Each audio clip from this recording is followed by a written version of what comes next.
Cumprimento a todos os meus irmãos com a paz de Jesus. Seja bem-vindo ao estudo da lição da Escola Sabatina, número 5, os estrangeiros no meio de vocês. Vamos orar. Pai querido que estás nos céus, aqui estamos na tua presença, buscando a tua bênção, buscando o poder do Espírito Santo em nossa vida. Derrama sobre mim e os meus irmãos o Espírito Santo prometido por Jesus, que ele venha abrir a nossa mente para entendermos a mensagem que o Senhor tem para os nossos dias, para nós, dando-nos direção à nossa vida. Responde às orações dos teus filhos. Dá-nos a tua bênção, em nome de Jesus. Amém. Os estrangeiros no meio de vocês.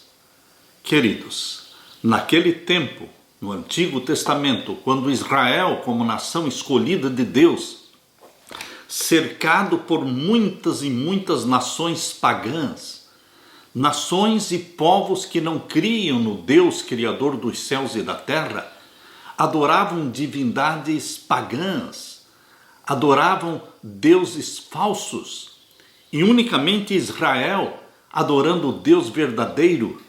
Queridos, era fácil negligenciar os estrangeiros, era fácil olhar para os estrangeiros, ou seja, para os povos pagãos, como pessoas que estavam sendo desprezadas por Deus. Era fácil sentir o orgulho que Israel sentia, o orgulho de ser a nação escolhida. Era fácil desenvolver o exclusivismo e construir barreiras que separavam Israel das outras nações. Mas não era esse o propósito de Deus. Deus colocou Israel no meio de muitas nações pagãs para ser luz, para ser tocha, não construir muros de separação, mas construir pontes para que pudessem se aproximar destes povos, levando-lhes a luz do Evangelho, a luz do verdadeiro Criador dos céus e da terra.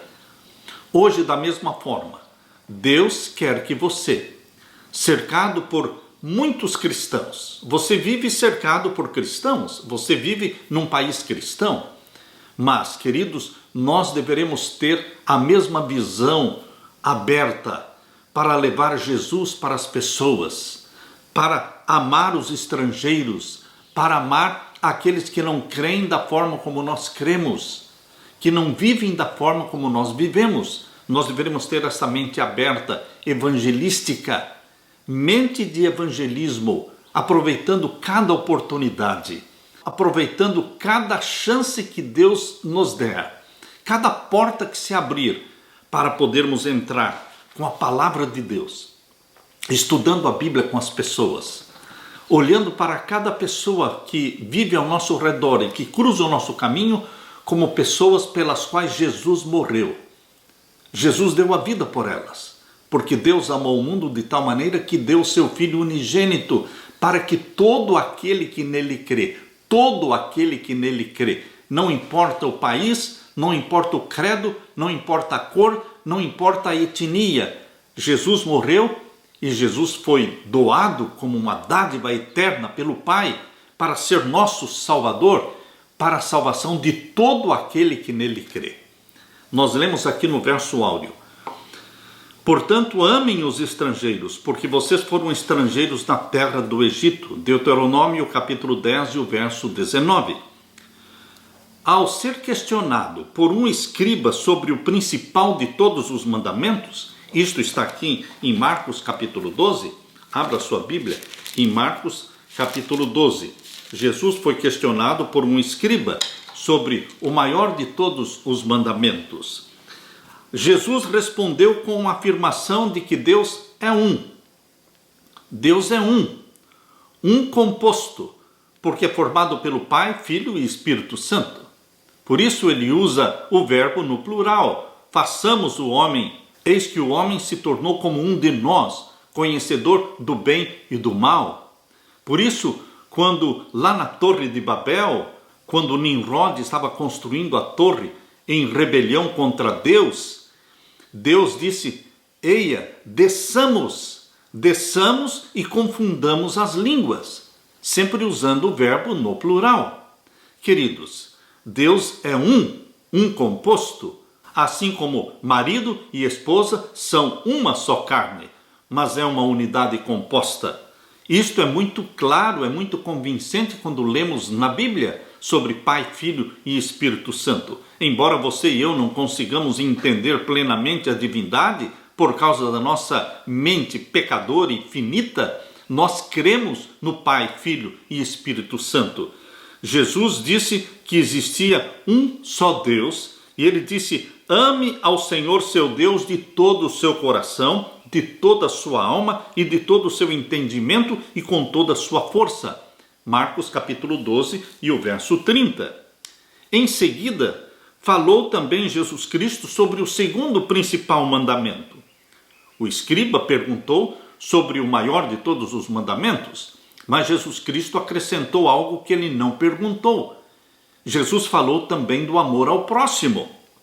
Isto está em Marcos capítulo 12 e o verso 31. Aqui nós lemos: e o segundo, semelhante a este, é: amarás ao teu próximo como a ti mesmo. Não há outro mandamento maior do que estes, ou seja, o amor a Deus e o amor ao próximo. Jesus não inventou algo novo. Jesus usou aquilo que já era conhecido entre os judeus, porque o amor a Deus e amor ao próximo, ele vem lá do livro de Deuteronômio. Por isso estamos estudando esse tema, porque o amor a Deus e o amor ao próximo, esses dois grandes mandamentos, eles estão presentes no livro de Deuteronômio. Eles são o resumo e a síntese dos 10 mandamentos. Veja que em Deuteronômio capítulo 5, ali estão os 10 mandamentos. Mas em Deuteronômio também está o resumo dos 10 mandamentos, que são os dois grandes mandamentos: amor a Deus, se referindo aos 4 primeiros mandamentos da lei de Deus, e o amor ao próximo, se referindo aos 6 últimos mandamentos da lei de Deus. Na parte de domingo, circuncidem seu coração. Circuncisão do coração. Deuteronômio capítulo 10, abra sua Bíblia. Deuteronômio capítulo 10 traz basicamente a reafirmação da aliança que Deus fez com Israel. Deuteronômio capítulo 10. Grande parte deste livro é uma espécie de renovação da aliança que havia sido quebrada no terrível pecado de Horebe. Lá o pecado no Monte Sinai, quando o povo de Israel se prostituiu adorando o bezerro de ouro. Queridos, aqui temos em Deuteronômio capítulo 10 o episódio. Depois de, no capítulo 9 de Deuteronômio, Moisés ter recordado do pecado de Horebe, o pecado da adoração ao bezerro de ouro, no capítulo 9 de Deuteronômio, Moisés menciona de que ele quebrou as 2 tábuas de pedra. Abra sua Bíblia e vamos ler primeiramente Deuteronômio capítulo 9 e o verso 15. Então virei-me e desci do monte, e o monte ardia em fogo, e as 2 tábuas do concerto estavam ambas nas minhas mãos. E olhei, e eis que havíeis pecado contra o Senhor vosso Deus, vós tinhais feito um bezerro de fundição, cedo vos desviastes do caminho que o Senhor vos ordenara. Então peguei das 2 tábuas e as arrojei de ambas as minhas mãos e as quebrei aos vossos olhos. E me lancei perante o Senhor como dantes, 40 dias e 40 noites não comi pão e não bebi água, por causa de todo o vosso pecado que havíeis pecado, fazendo mal aos olhos do Senhor para o provocar a ira. Depois de Moisés ter recordado ao povo de Israel o pecado de Horebe, quando eles pecaram adorando o bezerro de ouro, e de quando ele quebrou as 2 tábuas de pedra escritas pelo dedo de Deus, depois de ter recordado este acontecimento, então Moisés, no capítulo 10, fala sobre as segundas tábuas de pedra, ou seja, novamente Deus pediu para Moisés preparar 2 tábuas de pedra, que Deus novamente escreveria ali os 10 mandamentos. Queridos, se fosse o plano de Deus de abolir os 10 mandamentos, esta teria sido uma boa ocasião para Deus abolir os 10 mandamentos. Por quê? As primeiras tábuas de pedra, escritas pelo dedo de Deus, elas foram quebradas por Moisés. Mas Deus mostra que a sua lei, ela é eterna. Deus disse para Moisés: prepare outras 2 tábuas de pedra. Eu vou escrever os 10 mandamentos de novo nestas tábuas, porque os 10 mandamentos são um reflexo do caráter de Deus. A lei de Deus é eterna, porque Deus é eterno. A lei de Deus é santa, justa e boa, porque Deus é santo, justo e bom. E aqui no capítulo 10, verso 1 em diante, diz: naquele mesmo tempo me disse o Senhor: alisa 2 tábuas de pedra como as primeiras, e sobe a mim, a este monte, e faz uma arca de madeira. Ele deu ordem para Moisés construir uma arca de madeira, que seria conhecida como a Arca da Aliança, porque, embora sendo de madeira, ela era revestida de ouro por dentro e por fora, e tinha a tampa da Arca da Aliança, chamada de propiciatório. Em cima desta tampa, em cima do propiciatório, existiam 2 anjos querubins de ouro. E ali dentro da Arca da Aliança estavam os 10 mandamentos. Queridos, Deus pediu para Moisés preparar outras tábuas de pedra, para que escrevesse novamente os 10 mandamentos. Verso 2: e naquelas tábuas escreverei as palavras que estavam nas primeiras tábuas que quebraste, e as porás na arca. A ordem de Deus é para que os 10 mandamentos fossem colocados dentro da arca. Assim, fiz uma arca de madeira de cetim, e alisei 2 tábuas de pedra, como as primeiras, e subi ao monte com as 2 tábuas na minha mão. Então escreveu nas tábuas, conforme a primeira escritura, os 10 mandamentos, que o Senhor vos falara no dia da congregação, no monte do meio do fogo, e o Senhor mas deu a mim. E virei-me e desci do monte, e pus as tábuas na arca que fizera, e ali estão como o Senhor me ordenou. Queridos, aqui vemos Deus escrevendo novamente os 10 mandamentos. Quando Jesus Cristo veio, agora na nova aliança, agora não existia mais o santuário da terra. No Novo Testamento, o santuário da terra está destruído.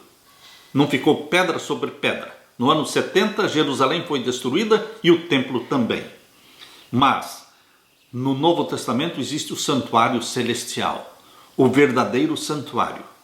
E lá no santuário celestial existe o lugar santo e o santíssimo. E no lugar santíssimo, lá em Apocalipse capítulo 11, verso 19, Deus mostrou para João o santíssimo do santuário celestial, porque João viu a arca da aliança. Não aquela arca feita por Moisés, mas o original. E lá está a lei, os 10 mandamentos originais, no santuário celestial. E queridos, a lei de Deus, na nova aliança, do Novo Testamento, ela não somente está escrita em tábuas de pedra, mas o Espírito Santo escreve a lei de Deus no seu entendimento, no seu coração. Moisés quebrou as 2 tábuas dos 10 mandamentos, um sinal de que Israel tinha quebrado a aliança que tinham feito com Deus. Para mostrar a aversão pelo crime do povo, Moisés atirou ao chão as tábuas de pedra que se quebraram à vista de todos, dando a entender que assim como haviam quebrado o seu concerto com Deus, da mesma forma, Deus estava rompendo seu concerto com eles. O fato de Deus ter dito a Moisés que cortasse novas tábuas, como as primeiras, para que o Senhor escrevesse nelas as palavras que antes estavam ali, mostrou que o Criador perdoou o povo e não o rejeitou. Deus não o rejeita quando você peca, meu querido irmão. Não rejeitou Israel e não rejeita você. Mas Deus perdoa. Mas tem que haver arrependimento. Tem que haver confissão dos pecados. E agora em Deuteronômio capítulo 10, versos 14 a 16, aqui nós lemos: eis que os céus e os céus dos céus são do Senhor teu Deus, a terra e tudo o que nela há. Tão somente o Senhor tomou prazer em teus pais para os amar, e a vós, semente deles, escolheu depois deles, de todos os povos, como neste dia se vê. Circuncidai, pois, o prepúcio do vosso coração, e não mais endureçais a vossa cerviz. Queridos, Deus quer que tenhamos a circuncisão do coração. A circuncisão da carne diz respeito ao Israel literal, mas a circuncisão do coração diz respeito ao Israel espiritual do Novo Testamento. Deus quer a conversão do nosso coração. A circuncisão era um sinal de aliança, mas era apenas um sinal exterior no Antigo Testamento. Deus quer agora o coração do seu povo, isto é, a mente, as suas afeições, o seu amor. Nesta passagem, em outras mais, Deus disse que o povo deveria parar com esta lealdade dividida e que o servissem de todo o coração. Queridos, Deus quer hoje uma lealdade inteira, não coração dividido. Pense nas muitas vezes em que o Senhor perdoou os seus pecados e renovou com você a promessa de salvação em Cristo Jesus, de graça. O que isso significa? O que isso fala sobre a graça divina? A graça divina não deixa de existir quando pecamos, mas a graça divina exige que nos arrependamos. Aquele que se arrepende e confessa alcançará misericórdia. Bendito seja Deus. Na parte de segunda-feira, amem o estrangeiro. Em meio aos conselhos, Moisés declarou: eis que os céus e os céus dos céus são do Senhor, o Deus de vocês.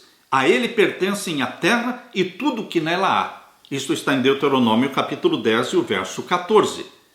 Que expressão poderosa da soberania divina, ideia encontrada em outros lugares da Bíblia. A Bíblia também diz em Salmos 24, verso 1, ao Senhor pertence a terra e a sua plenitude, o mundo e os que nele habitam. Tudo pertence a Deus, porque Ele é o Criador do céu, da terra, do cosmos, de todo o universo. Abra sua Bíblia em Deuteronômio capítulo 10, vamos ler agora o verso 17 a 19. Pois o Senhor vosso Deus é o Deus dos deuses, e o Senhor dos senhores, o Deus grande, poderoso e terrível, que não faz acepção de pessoas, nem aceita recompensas, que faz justiça ao órfão e à viúva, e ama o estrangeiro, dando-lhe pão e vestido. Pelo que amareis o estrangeiro, pois fostes estrangeiros na terra do Egito. Deus apela para que o seu povo ame os estrangeiros, lembrando-se de que eles foram estrangeiros na terra do Egito. Queridos, aqui em Deuteronômio capítulo 10 e os versos 17 a 19, aqui é mencionado o nome de Deus, o YHWH, cuja pronúncia não se sabe ao certo qual seja a pronúncia, mas pode ser Yahvé, ou Jeová, ou Yahweh. Mas este Yahvé não é apenas o soberano do céu e da terra. Ele também é o Deus dos deuses e o Senhor dos senhores. Por que Deus usa esta expressão? Deus dos deuses. Será que existem outros deuses? Existem outros deuses falsos. Existem outros deuses pagãos. Quando você lê na Bíblia sobre Baal, sobre Bel, sobre Astarote, queridos, existem muitos deuses pagãos. Ísis é a deusa lua. Bel é o deus sol. Tamuz é o filho do sol. Osíris é o deus egípcio. Horus é um deus egípcio. E, queridos, tinha mais a deusa Diana, tinha também a deusa Cibele, tinha também o deus Júpiter, o deus Apolo. Queridos, o paganismo está repleto de deuses, mas são deuses falsos. São representações com nomes diferentes, mas são representações todas de Satanás, que quer ser Deus, que quer ser adorado. E Deus fala que Ele é o Deus dos deuses, ou seja, de todos os deuses falsos, só existe um Deus verdadeiro, que é o Criador dos céus e da terra, que é o Yahvé, é o YHWH. Deus afirma a sua supremacia sobre todos os poderes que existem na terra, todos os poderes reais ou imaginários, no céu ou na terra. Deus está afirmando neste verso, quando diz Deus dos deuses e Senhor dos senhores, Ele é o soberano, Ele é o supremo, acima de tudo e de todos. O texto também diz que Ele é o Deus grande, poderoso e temível, que não trata as pessoas com parcialidade, nem aceita suborno. Tudo isso faz parte da mensagem divina. Jeová é o seu Deus e você, o seu povo, lhe deve obediência. Que contraste poderoso, queridos! Sim, Yahvé, Jeová, YHWH, é o Deus dos deuses, Senhor dos senhores. Ele é o governante soberano e sustentador de toda a criação. Em Colossenses capítulo 1, verso 16. Colossenses capítulo 1 e o verso 16. Abra sua Bíblia. Vamos ler aqui Colossenses capítulo 1 e o verso 16 e 17. Porque nele foram criadas todas as coisas que há nos céus e na terra, visíveis e invisíveis, sejam tronos, sejam dominações, sejam principados, sejam potestades, tudo foi criado por ele e para ele. De quem Paulo está falando aqui na carta aos Colossenses? De Jesus, aquele que se tornou um de nós, o Verbo. Foi ele quem criou todas as coisas. A criação foi planejada entre Pai, Filho e Espírito Santo. A criação foi planejada pela divindade. Mas quem executou a criação? A segunda pessoa da divindade, ou seja, Jesus Cristo, o Deus Filho. Foi ele que executou a criação. Ele é o Verbo. É ele quem executa os planos da divindade. Por isso foi ele que veio e nasceu entre nós e morreu na cruz. Queridos, Jesus Cristo é o Verbo, é a expressão do Pai, é a revelação do Pai, é aquele que executa os planos e os projetos da divindade. Foi assim que também aconteceu na criação do mundo. Foi ele que criou todas as coisas visíveis e invisíveis. Por isso João capítulo 1 é tão importante, porque ali fala que o Verbo é Deus, e fala que nada foi feito sem ele, e fala também que o Verbo se tornou carne e habitou entre nós. Por isso João capítulo 1 é tão importante. E aqui em Colossenses capítulo 1 e o verso 17 diz, ele, que é Jesus, o Verbo, é antes de todas as coisas, e todas as coisas subsistem por ele. Ele criou e ele sustenta todas as coisas. Queridos, em Deuteronômio capítulo 10, fala claramente que Deus ama o estrangeiro. Embora tenha escolhido Israel para ser o porta-voz de Deus na terra, embora tenha escolhido este povo para ser o evangelista da terra, ele não desprezou os outros povos pagãos que viviam na ignorância, adorando deuses falsos. Por isso, Deuteronômio capítulo 10 é importante, porque diz aqui no verso 17, pois o Senhor vosso Deus é o Deus dos deuses, Senhor dos senhores, o Deus grande, poderoso e temível, que não faz acepção de pessoas, nem aceita recompensas, ou seja, suborno, que faz justiça ao órfão e à viúva e ama o estrangeiro, dando-lhe o pão e o vestido. Pelo que amareis o estrangeiro, pois fostes estrangeiros na terra do Egito. O Deus que observa um pardal que cai no chão, conforme Jesus afirmou em Mateus 10, 29. Ele conhece a situação daqueles que estão à margem da sociedade, dos pobres, dos sem teto. Em outras palavras, o Senhor está dizendo ao seu povo, vocês são especiais e eu os amo, mas amo também outros, incluindo os necessitados, os desamparados entre vocês. E assim como eu os amo, vocês devem também amá-los. Essa é uma das obrigações da aliança. Em Salmo 146, versos 5 a 10. Abra sua Bíblia em Salmo 146 e os versos 5 a 10. Aqui nós lemos: bem-aventurado aquele que tem o Deus de Jacó por seu auxílio e cuja esperança está posta no Senhor seu Deus, que fez os céus e a terra, o mar e tudo quanto há neles, e que guarda a verdade para sempre, que faz justiça aos oprimidos, que dá pão aos famintos, O Senhor solta os encarcerados. O Senhor abre os olhos aos cegos. O Senhor levanta os abatidos. O Senhor ama os justos. O Senhor guarda os estrangeiros. Ampara o órfão e a viúva, mas transtorna o caminho dos ímpios. O Senhor reinará eternamente. O teu Deus, ó Sião, é de geração em geração. Louvai ao Senhor. É este Deus descrito de forma tão maravilhosa aqui em Salmo 146. É esse Deus que ama o estrangeiro, que ama a viúva, o órfão, o pobre, o necessitado. Queridos, Ele nos ensina a amar. Ele coloca este amor no nosso coração, para que amemos o nosso próximo como a nós mesmos, para que vivamos para servir o próximo, como Jesus viveu para servir. Eu vim, disse Jesus, não para ser servido, mas para servir e dar a minha vida em resgate de muitos. Ele é o padrão que você e eu precisamos imitar. Aleluia! Na parte de terça-feira, vocês foram estrangeiros no Egito. Volte a ler agora Deuteronômio capítulo 10 e o verso 19. Aqui diz: pelo que amareis o estrangeiro, pois fostes estrangeiros na terra do Egito.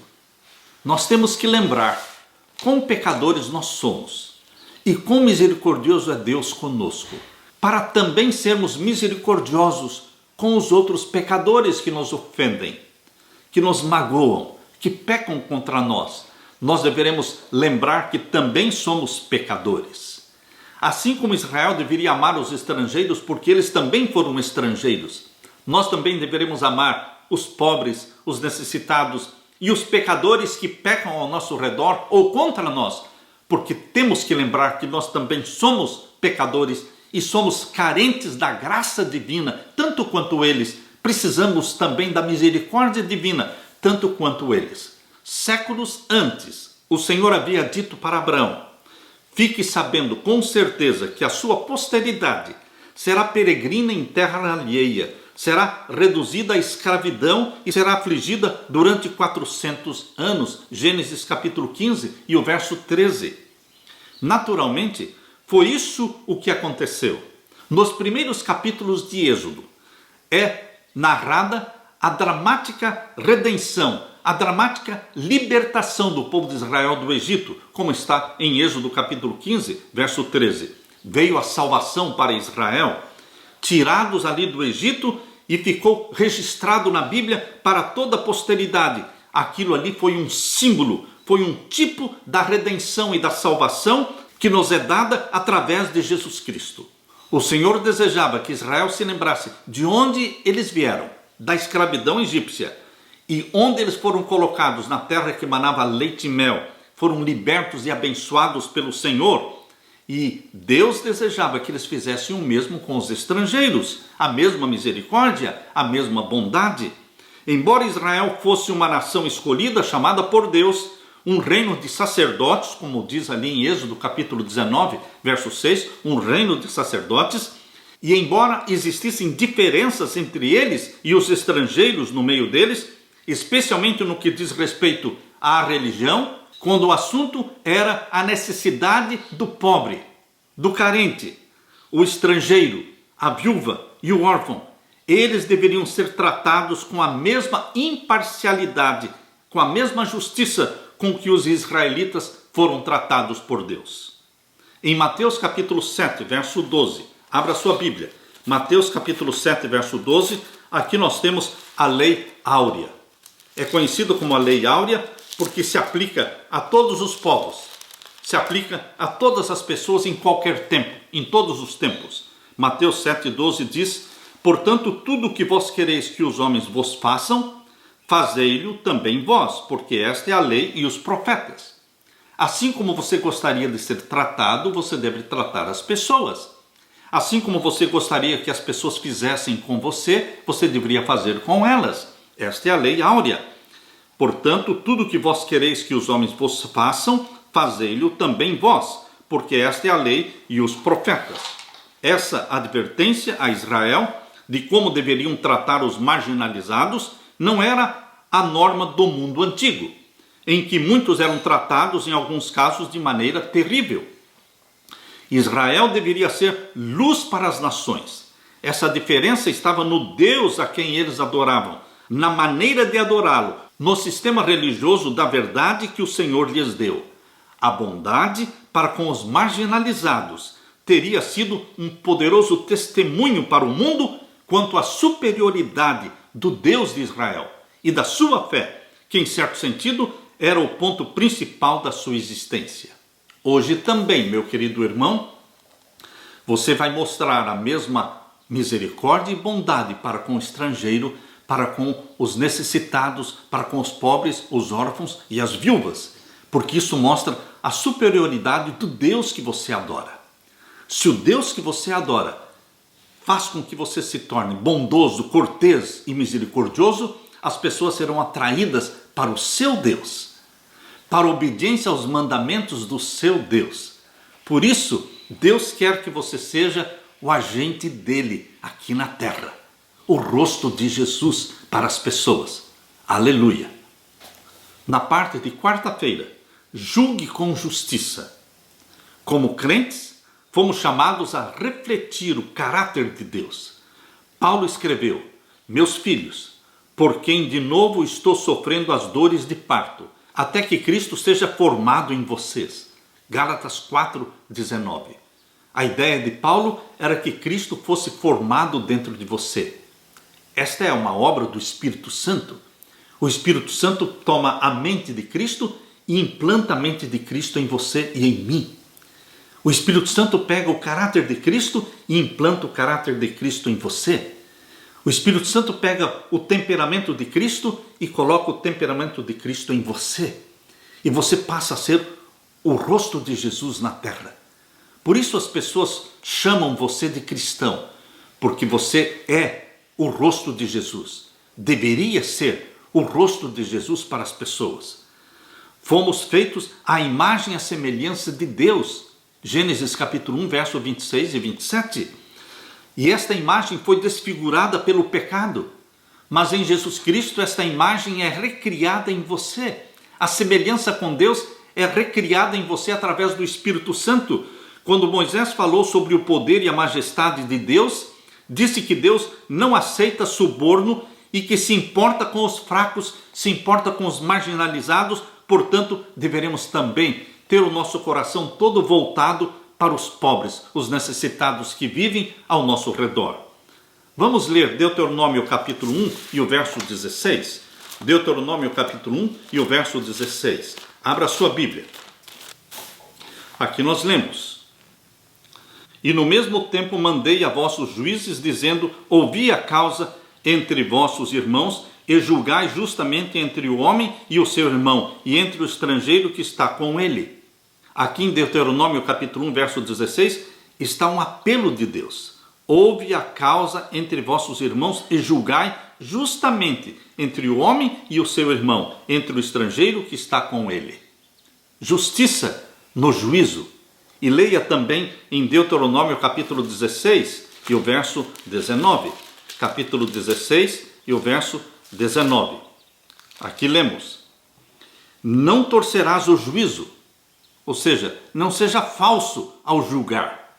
Não torcerás o juízo, não farás acepção de pessoas, nem tomarás peitas. Na outra tradução diz: não aceite suborno. Este é o sentido, esta é a ideia. Nem tomarás peitas, ou seja, não aceite suborno, porquanto o suborno cega os olhos dos sábios e perverte as palavras dos justos. Justiça ao julgar as pessoas, não tratar melhor o rico e desprezar o pobre. Ser justo. Leia também Deuteronômio capítulo 24. Deuteronômio capítulo 24, vamos ler o verso 17. Aqui diz: não perverterás o direito do estrangeiro e do órfão, nem tomarás em penhor a roupa da viúva. Sempre, repetidamente, Deus está apelando para que houvesse justiça, bondade, misericórdia com os marginalizados. Deuteronômio capítulo 27. Deuteronômio capítulo 27, o verso 19. Maldito aquele que perverter o direito do estrangeiro, do órfão e da viúva, e todo o povo dirá amém.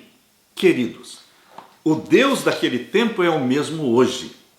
Deus quer que você continue sendo a misericórdia, a bondade, a caridade, ajudando o pobre e o necessitado. É notório que na maioria dos tribunais humanos, os fracos, os pobres, os rejeitados não têm a mesma justiça que aqueles que têm dinheiro, que são ricos, que têm poder, que têm boas conexões.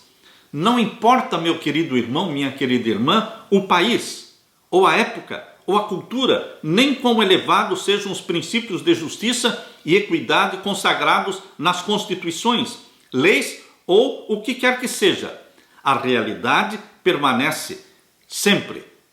Os pobres são rejeitados, os fracos não são atendidos, quase nunca obtêm a justiça a que outros têm acesso.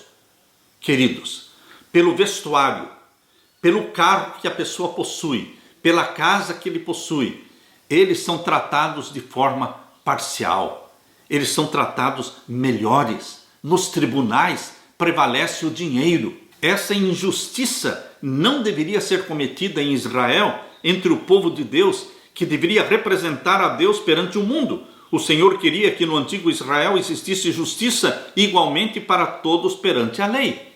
Mas isso vai além da mera jurisprudência.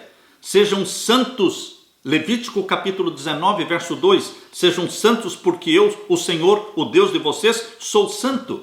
Queridos, eles sabiam quem era o verdadeiro Deus, tinham as formas corretas de adoração e traziam as ofertas que Deus pedia.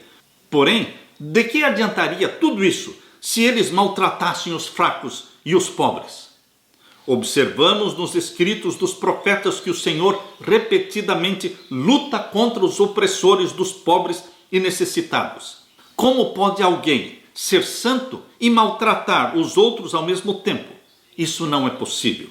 Ainda que a pessoa cumpra de forma estrita os rituais religiosos, não terá valor nenhum se não existir na sua vida o amor, a bondade, a caridade e a misericórdia. Portanto, meu querido irmão, esta mensagem de estender a mão para o estrangeiro, para o carente, para a viúva, para o órfão, é uma verdade presente para os nossos dias. Porque os pobres, disse Jesus, sempre os tereis convosco. Jesus Cristo transformou o cristianismo em a religião dos pobres, porque ele era seguido por multidões e multidões de pobres. Mas, queridos, os pobres e desprezados pela sociedade não são rejeitados e desprezados por Deus, porque Deus amou os pobres. Deus fez do seu Filho Jesus Cristo um homem pobre na terra. Jesus Cristo disse: o Filho do Homem não tem onde reclinar a cabeça. Jesus Cristo demonstrou um carinho muito especial para com os pobres. Jesus criou uma religião para os pobres. Os ricos também são salvos em Jesus Cristo, mas são poucos os ricos e poderosos que abraçam a Jesus como Salvador. A multidão dos seguidores de Jesus Cristo no passado e nos dias de hoje, ela é composta por pessoas necessitadas, carentes. Jesus Cristo criou uma religião para os pobres, porque ele sentiu na carne o que é ser pobre, porque ele nasceu num lar de pobres. Eles dependiam do trabalho duro, da carpintaria de José para a sobrevivência. Jesus Cristo aprendeu a trabalhar para ganhar o seu pão de cada dia. Por isso, queridos, quando Jesus Cristo, ele diz para sermos misericordiosos com os pobres, ele está pedindo para que você faça aquilo que ele sempre fez. Pobre como ele era, ele dividia com o faminto o seu pão. Ele dividia com os outros aquilo que ele possuía. Por isso, o carpinteiro de Nazaré, Jesus Cristo, ficou conhecido como o Deus da misericórdia. Jesus Cristo não podia ver um enfermo sem curá-lo. Jesus Cristo não podia ouvir um gemido sem socorrer a pessoa. Por isso, esse Jesus Cristo nos atrai.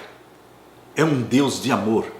Hoje, Jesus Cristo olha para as suas necessidades, para as suas doenças, para os seus gemidos, e Jesus Cristo estende a sua mão sobre você e também o abençoa.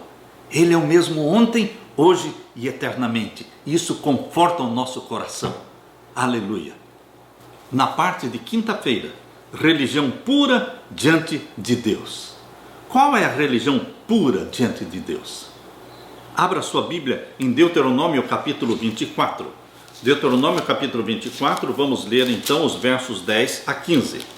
Aqui nós lemos: quando emprestares alguma coisa ao teu próximo, não entrarás em sua casa para lhe tirar o penhor. Você entendeu o que Deus está falando aqui? Você não vai entrar na casa do pobre e arrancar o que ele precisa para sobreviver, ou para comer, ou para se cobrir à noite. Verso 11: fora estarás e o homem a quem emprestaste te trará fora o penhor. Porém, se for homem pobre, te não deitarás com o seu penhor. Está falando aqui da coberta, não é? Se ele for pobre e não tiver com que se cobrir, você vai devolver para ele a coberta. E o verso 13: em se pondo o sol, certamente lhe restituirás o penhor, para que durma na sua roupa e te abençoe, e isto te será justiça diante do Senhor teu Deus. E agora o verso 14: não oprimirás o jornaleiro pobre e necessitado. O jornaleiro é o trabalhador, é o diarista, aquele que trabalha hoje para comer hoje. Não oprimirás o jornaleiro, ou seja, o diarista, pobre e necessitado dos teus irmãos ou dos teus estrangeiros que estão na tua terra e nas tuas portas. No seu dia lhe darás o seu jornal, ou seja, você dá o dinheiro para ele cada dia. Por quê? Ele precisa daquele dinheiro para comer. Ele não tem reservas para pagar as despesas, comprar os alimentos para a semana toda. Ele ganha hoje para comer hoje. Por isso diz aqui: no dia lhe darás o seu jornal, ou seja, o seu salário. E o sol se não porá sobre isto, porquanto pobre é, e a sua alma se atém a isso, para que não clame contra ti ao Senhor e haja em ti pecado. Os pais não morrerão pelos filhos, nem os filhos pelos pais, cada qual morrerá pelo seu pecado. Não perverterás o direito do estrangeiro e do órfão, nem tomarás em penhor a roupa da viúva. Mas lembrar-te-ás de que foste servo no Egito, e de que o Senhor te livrou dali, pelo que te ordeno que faças isto. Quando no teu campo cegares a tua cega, e esqueceres uma gavela, ou seja, um molho, um feixe, no campo, não tornarás a tomá-la. Para o estrangeiro, para o órfão e para a viúva será, para que o Senhor teu Deus te abençoe em toda a obra das tuas mãos. Quando eles estavam fazendo a colheita, eles faziam aqueles feixes de cevada, feixes de trigo, e às vezes esqueciam alguns. E a Bíblia diz, Deus diz, que eles não deveriam voltar buscar aquele feixe, aquele molho que foi esquecido, que deixassem para o pobre, para a viúva, para o órfão. E o verso 20: quando sacudires a tua oliveira, não tornarás atrás de ti a sacudir os ramos. Ou seja, eles deveriam sacudir a oliveira para que caíssem as azeitonas, mas não deveriam sacudir a segunda vez. Deveriam deixar as azeitonas que não caíram pela primeira sacudida, deveriam deixar para que o pobre, a viúva, o órfão colhessem e tivessem também o que comer. Por isso diz aqui: quando sacudires a tua oliveira, não tornarás atrás de ti a sacudir os ramos. Para o estrangeiro, para o órfão e para a viúva será. Que Deus é este, de misericórdia, de bondade? Queridos, se existem pessoas passando fome, necessidade, não é culpa de Deus. Deus criou regras, estatutos que dão sustento para os pobres, para os carentes, para os necessitados. Mas o coração egoísta do homem, o homem que só pensa em lucros, em ganhos, e se esquece do pobre, se esquece do empregado, eles não poderão ser abençoados por Deus, porque Deus é misericordioso, Deus é justiça, Deus é bondade. Verso 21, quando vindimares a tua vinha, ou seja, quando você colher a uva, não tornarás atrás de ti a rebuscá-la. Você colhe a uva, mas não volte rebuscando aqueles cachos de uva que ficaram. Deixe para que o pobre e o órfão colham.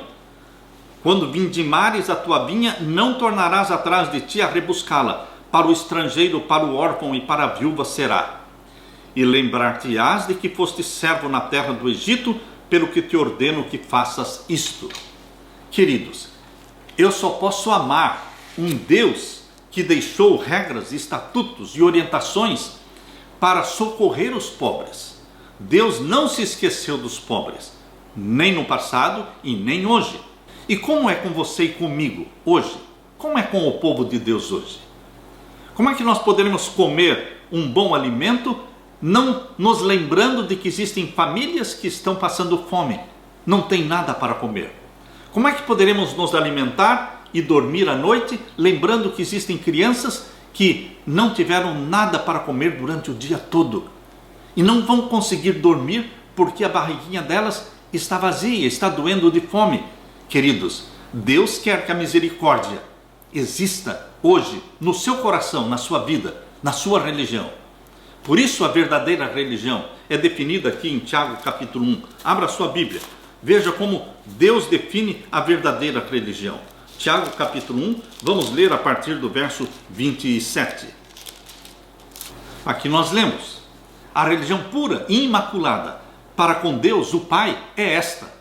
E agora vem a definição: visitar os órfãos e as viúvas nas suas tribulações e guardar-se da corrupção do mundo. Você está vendo qual é a religião pura e verdadeira aos olhos de Jesus? É visitar os órfãos, visitar as casas dos doentes, estendendo a mão sobre os doentes, levando comida para os famintos, ajudando o necessitado, visitar os órfãos e as viúvas nas suas tribulações e guardar-se da corrupção do mundo. E agora o capítulo 2, verso 1 em diante diz: meus irmãos, não tenhais a fé de nosso Senhor Jesus Cristo, Senhor da glória, em acepção de pessoas. Porque Jesus nunca fez acepção de pessoas. Não trate melhor o rico do que o pobre.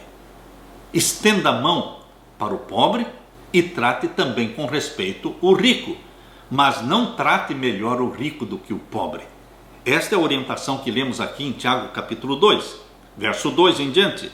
Porque se no vosso ajuntamento, ou seja, na reunião que você tem na sua igreja, se no vosso ajuntamento entrar algum homem com anel de ouro no dedo, com vestidos preciosos, e entrar também algum pobre com sórdido vestido, ou seja, se na porta da sua igreja estacionar ali um carro zero, um carro bonito, e descer dali uma pessoa bem vestida, cheia de joias, e você perceber que ela é uma pessoa rica, não trate melhor esta pessoa do que faria com o pobrezinho, mal vestido, que chega na sua igreja. O verso 3 diz: e atentardes para o que traz o vestido precioso, e lhe disserdes: assenta-te tu aqui num lugar de honra, e disserdes ao pobre: tu fica aí em pé, ou assenta-te abaixo do meu estrado. Veja, meus queridos, para que Deus tivesse escrito através de Tiago isto aqui, lá naquele tempo, no primeiro século, é porque já existia isto naquele tempo. Esta discriminação, esta acepção de pessoas, este preconceito. E Deus quer hoje que nós fujamos da discriminação, fujamos do preconceito. Por isso, Tiago capítulo 2, verso 4 diz assim: porventura não fizestes distinção dentro de vós mesmos, e não vos fizestes juízes de maus pensamentos?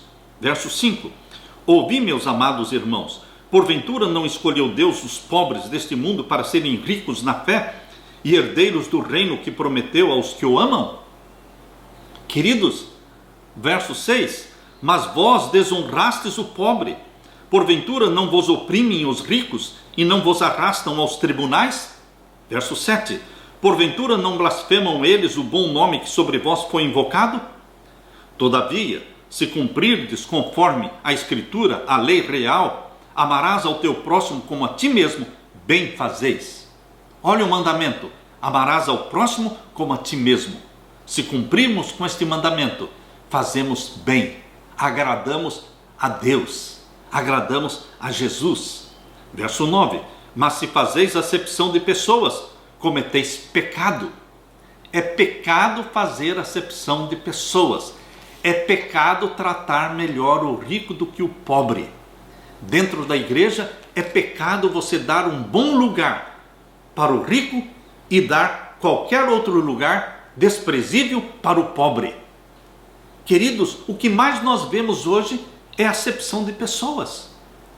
Pessoas ricas com dinheiro mandam na igreja. São ouvidos quando falam. Os pobres, quando falam, não são ouvidos. Queridos, isto é, na Bíblia, chamado de pecado. Mas se fazeis acepção de pessoas, cometeis pecado. Sois redarguidos pela lei como transgressores. Porque qualquer que guardar toda a lei e tropeçar em um só ponto, tornou-se culpado de todos. Porque aquele que disse não cometerás adultério, também disse, não matarás. Se tu, pois, não cometeres adultério, mas matares, estás feito transgressor da lei.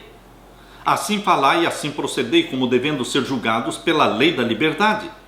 Porque o juízo será sem misericórdia sobre aquele que não fez misericórdia. E a misericórdia triunfa do juízo. Você está vendo que mensagem linda, maravilhosa, chamada de verdade presente. Porque nunca houve um tempo em que os pobres fossem tão oprimidos como em nossos dias. O salário mínimo é miséria. Você deveria estender a mão, abrir a mão, para que o pobre também tenha o suficiente para comer, para se vestir.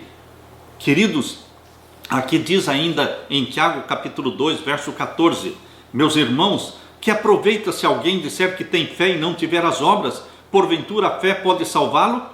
E se o irmão ou a irmã estiverem nus e tiverem falta de mantimento, de comida cotidiana, e algum de vós lhes disser, ide em paz, aquentai-vos e fartai-vos, e lhes não derdes as coisas necessárias para o corpo, que proveito virá daí? Assim também a fé, se não tiver as obras, é morta em si mesma. Queridos, nossa fé em Jesus Cristo tem que vir acompanhada de boas obras de caridade. A forma carinhosa como você trata aquele que a própria sociedade despreza. Aqueles que são indefesos e que não podem nem mesmo contratar um advogado. Queridos, Deus olha com carinho quando você trata bem as pessoas desprezadas, rejeitadas, indefesas. Jesus Cristo sempre se levantou em defesa do pobre, do indefeso. Não fique em cima do muro. Não diga, eu não vou tomar partido. Não é questão de tomar partido. É uma questão de defender o pobre e o necessitado. É uma questão de agir como Jesus Cristo agia.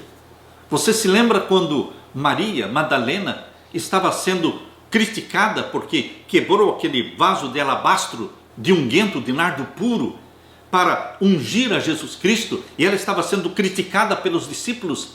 Jesus não ficou em cima do muro, ele tomou partido, ele se levantou em defesa da mulher que estava sendo acusada. Queridos, sempre existe o lado certo e o lado errado. Sempre você vai ter de um lado os ricos, de outro lado os pobres. A quem você vai dar preferência? Queridos, maltratar os pobres, os necessitados, é zombar da profissão de fé e de qualquer pretensão de observar os mandamentos de Deus. Amar o próximo como a si mesmo é a expressão mais elevada da lei de Deus. Esta é a verdade presente em nossos dias. Como adventistas do sétimo dia, como cristãos em geral, como é que nós agimos em relação aos pobres e necessitados?